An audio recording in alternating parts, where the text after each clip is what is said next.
But we need to do something else. We need to get off this roller coaster of relying on oil. We need to declare America's energy independence. We need to accelerate our path to clean, renewable energy. Unemployment nationwide is at 3.6%, down from 6.4% when I took office 19 months ago. First, thanks to Ron Wyden and Jeff Merkley and Earl, excuse me. I know. You can call me Biden, Joe Biden. Helping deliver a more, as I said earlier, through the bipartisan infrastructure bill, which I might add, I wrote the original one with my own paw. I wrote it, sat down and wrote it.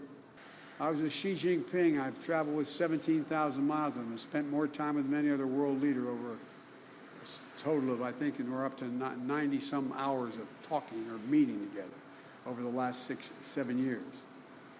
And we were in the foothills of the Tibet, and he asked me, he said, I had a price of gasoline went up. It was a conversation at the kitchen table because it made a difference to my dad.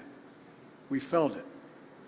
The second big reason for inflation is gas prices, and it's Vladimir Putin's gas price increase.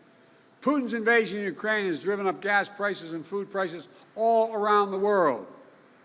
We saw that in the most recent inflation data. Could any of this information in any way implicate President Biden? Recently, the White House chief of staff was asked about this issue, and he said that the president felt that his family had done the right thing, but then also added that these were the actions of Hunter Biden and James Biden, the president's brother, and that these were private matters and that President Biden was not involved. What we know through our reporting here at CBS News is that there was another subpoena that was sent out to one of the major banks here in the United States, and it was seeking not only Hunter Biden's records, his former business partners, but also the records of the president's brother, James Biden. And these records went back to 2014. And the reason that timing matters is that it spans a period when Joe Biden was the vice president. We can do it without raising taxes a penny and anyone making under $400,000. No one making under 400 grand see a penny in their taxes go up. Over 420,000 manufacturing jobs. Who says we can't manufacture our way through all of this? We are the best workers in the world. Not a joke.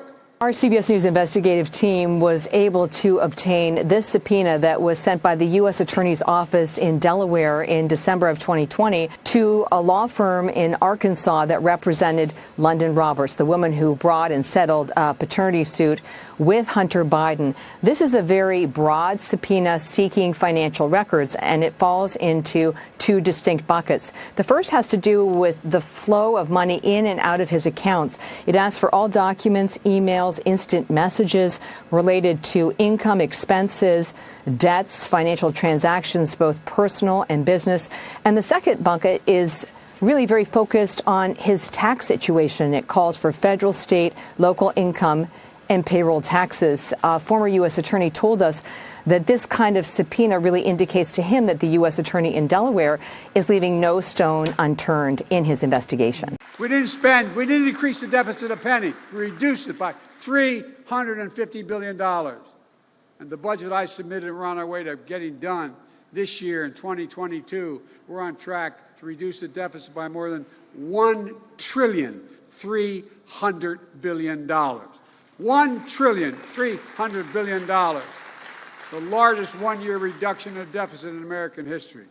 It's particularly important now as we work to reduce the pressure on inflation. Oregon and America have gone from being on the mend to being on the move. We just got to get the hell out of our own way.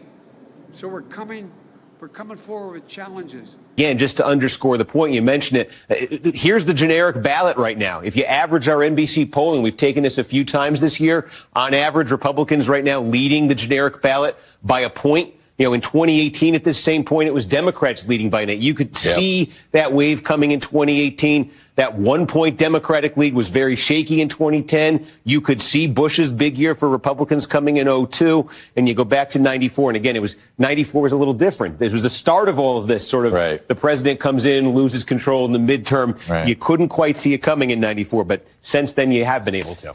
And look where you know, we've been very lucky in America, and we, in some ways, live in a bubble for a long time. This is propaganda. Yep. This is misinformation. This is the way in which wars start. This is the way in which hatred starts. Basically go back to Bill Clinton in his first midterm in 94. That sort of ushered in this modern era. We've had three presidents, starting with Clinton, who lost control of the House in their first midterm. Biden, if that happens this November, would become the fourth. So where does Biden stand right now? If you average all the polls together, Biden's approval rating is 41.3%. And if you average the polls together for all those predecessors at this exact same point here in mid-late April of their midterm year, well, here, you could see how he stacks up. The number most similar to his predecessor, to his immediate predecessor, Donald Trump. Obama was still actually slightly more favorable than unfavorable at this point, though the trajectory was going in the wrong direction. Of course,